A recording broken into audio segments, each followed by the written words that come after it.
Good afternoon, it's Ramon. This video is going to go live at probably 8 p.m. on Saturday, but right now it's Friday, and I'm commenting a bit on that topic that we were addressing yesterday with the NCAA. Those of you that think that I'm exaggerating when I say that NCAA competition level is going down and that it's tanking and falling into the toilet, um, I don't know if you saw the Arizona Buffalo game yesterday. I didn't get to see the game, but I saw the highlights. I don't know if you can call them highlights, but it indicates that the level of competition in the NCAA is going down. And at the same time, we have a scandal similar to the scandal that we went over with ESPN yesterday, where Nike president Trevor Edwards resigned as the company uh, talks about it having to do with workplace issues. So you have a shoe company that has been sponsoring a lot of NCAA events, and obviously involved in the latest scandal with the shoes and all that, and Rick Pitino and Louisville. So Nike president Trevor Edwards has resigned and will retire in August. The brand announced Thursday, moments after Nike sent out a company-wide email to its employees alluding to workplace behavior issues. Over the past few weeks, we've become aware of reports occurring within our organization that do not reflect our core values of inclusivity, respect, and empowerment at a time when we are accelerating our transition to the next stage of growth and advance of our culture, Nike CEO and chairman Mark Parker said in an internal communication obtained by ESPN. This disturbs and saddens me. While the note did not specifically implicate Edwards, Parker did say that he determined that to make the necessary changes so that our culture and our company can evolve and grow. Parker wrote that the company had talked to strong and courageous employees, and it was his wish that Nike foster an environment where issues can be brought up as soon as they occur. To that end, Nike introduced a confidential email and phone number that employees could call if they felt threatened. Edwards, the number 2 employee at the world's largest shoe and retail company, was responsible for managing Nike's sales units across the world, its wholesale, retail, and e-commerce business. Although he was at the company since 1992, sources say there has been no outward talk that the 55-year-old Edwards was ready to retire, and the high position that he holds at the company normally includes a greater wind down before retirement. In a news release, Parker committed for the first time to being chairman and CEO of the company beyond 2020. So there are like better reports of this, longer ones. I couldn't find one that I could archive or see the whole story. I think I originally saw it on Boston Globe. Edwards looks like, let me see, I can get his image. So,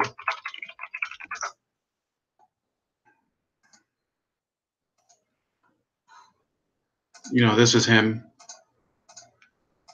And I think that if there's any time to talk about this, it's now. This is when we start talking about the presumption of innocence.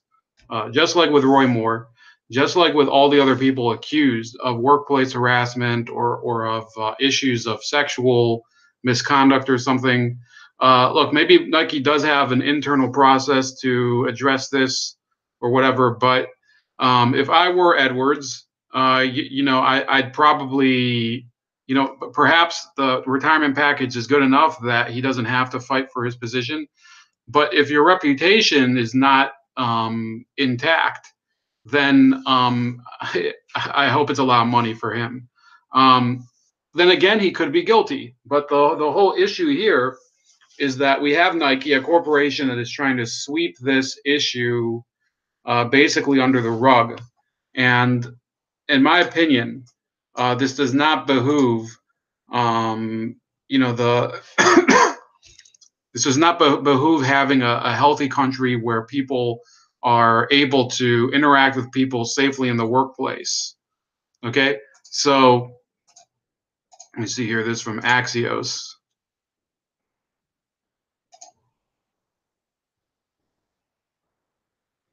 There we go. No.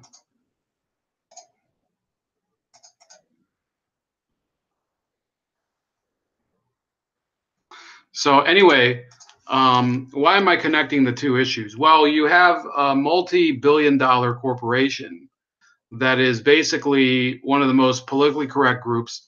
They use, slave labor in some of these factories overseas, like in Indonesia, and all of these woke celebrities, they love Nike, love Nike. LeBron James, I think Derrick Rose is with Adidas. I'm an Adidas man personally, but I'm sure Adidas has its own ethical issues too. If you look at the Jimmy Dore show, they have a guest frequently. I think his name is James Keedy. Jim Keedy might be that. He worked his entire career to expose the abuse at Nike, and good for him. I don't know about changing labor laws overseas, but if he can get people to not buy shoes because of slave labor, fine. But you have Nike, they use basically slave labor overseas. They pay schools and programs money under the table to have their student athletes wear the shoes. Meanwhile, those student athletes are not receiving a proper education at their school usually. In many cases, they're receiving degrees that are all but useless given the curriculum that they're given the curriculum that they end up learning under. There have been revelations of alternate curriculums. There have been revelations of schools having other people take tests for athletes, all that stuff. So it's deception in the labor marketplace. It's deception when it comes to teams that they have, working under them or working with them at the collegiate level. The whole amateur collegiate thing is the biggest nonsense in the world. Why do these schools have the right to make money off of athletes that are not paid? I'm not going to say that they're the biggest victims in the world. After all, a lot of them do end up getting some notoriety. They can turn that amateur career into something, but it's potentially 4 years in the toilet for them, and in many cases they get nothing out of it. So Nike is fully complicit in this. And then you have this president of a company that they have a progressive message in many cases. Let's see, where's that ad? See, Nike. They have a social responsibility. There's behind the swoosh and stuff like that.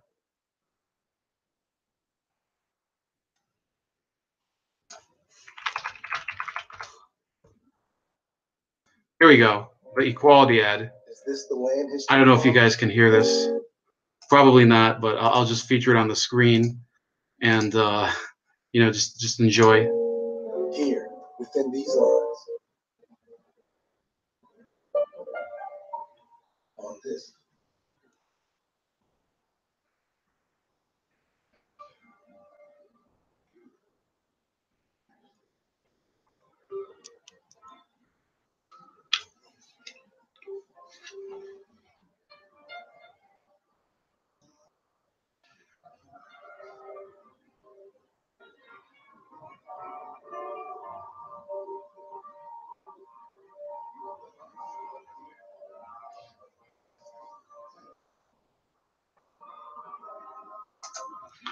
All right, that's enough. Actually, this is funny because they actually feature a fake athlete, Michael B. Jordan.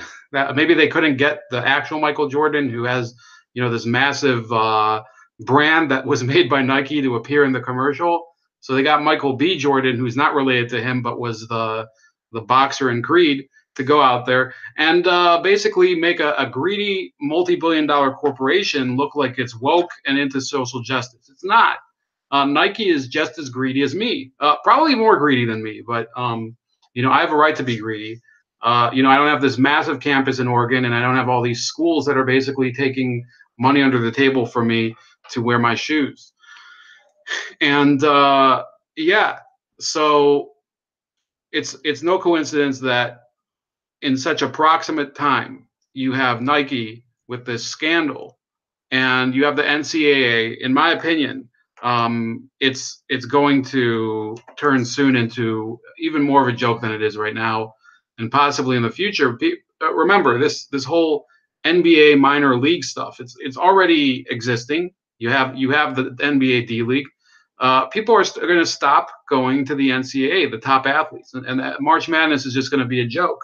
Nobody's going to watch it.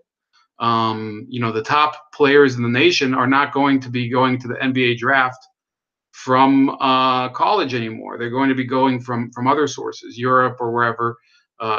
People don't want to spend 4 years at a institution. They barely do 1 year at an institution and work hard for a college that doesn't have any commitment to them. They could be benched or whatever.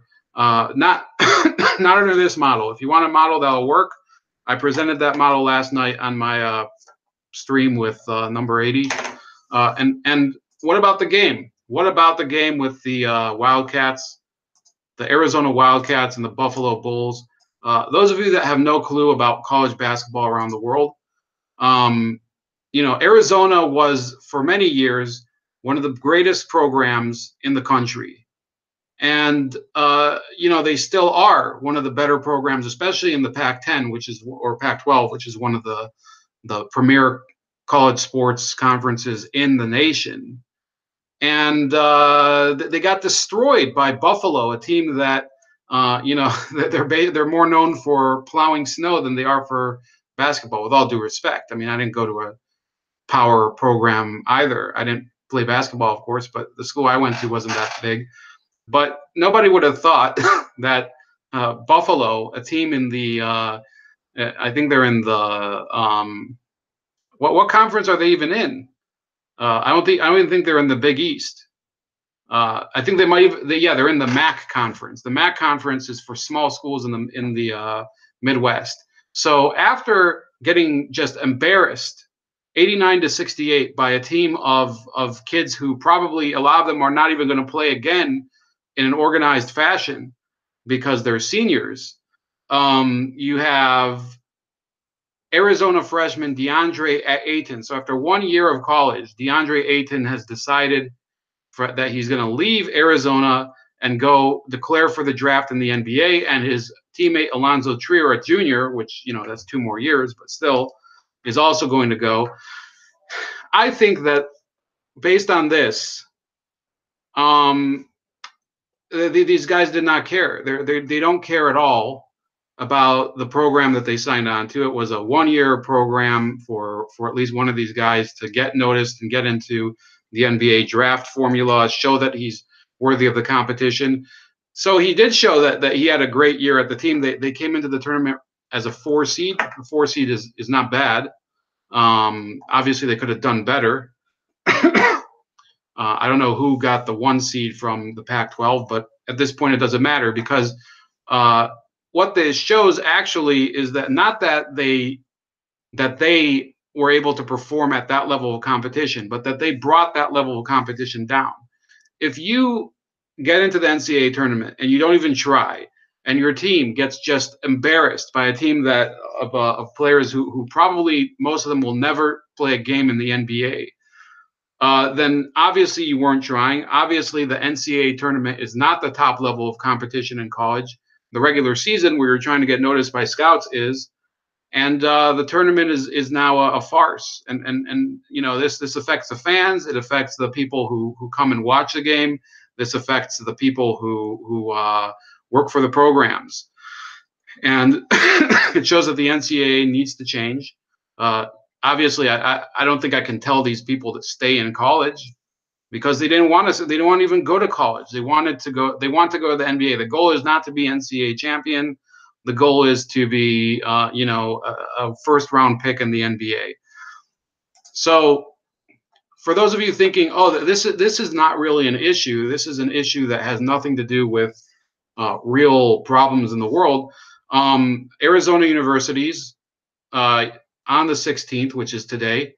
So today, the day after Arizona tanked that game, they proposed tuition rates for the 2018-19 school year. And you can see here that Arizona State will actually raised their rates by $30 a year. So that's not Arizona, which we were talking about before. That's Arizona State, which is in Phoenix area. University of Arizona is in the Tucson area. And then the in-state rate for new undergrads at the University of Arizona will be $12,447 a year, or about 1.8% more than the 12,000. So you're getting a tuition rate that's getting higher. At Northern Arizona University, you're getting a 4.6% rate hike. So your state is paying for student athletes to get college scholarships, athletic scholarships that they don't even give a shit about. They don't want to go to school. And you end up paying for it. The state ends up paying for those scholarships. They pay for, I don't know if it pays for the books, but it pays for all tuition fees. And these people are not interested. In some cases, I'm not going to say all cases, they end up getting money from sources that are not according to NCAA rules. Why do this? Why keep going with this whole charade? It's all meaningless, and it's turning college sports into a joke. So that's why, again, please read my program, the Razor Ray program, to end this madness. The Razor Ray program to save the NCAA. And yeah, maybe it's not that big of a problem for you, but if you watch these games and look at the clownery that's going on there, something has to be done.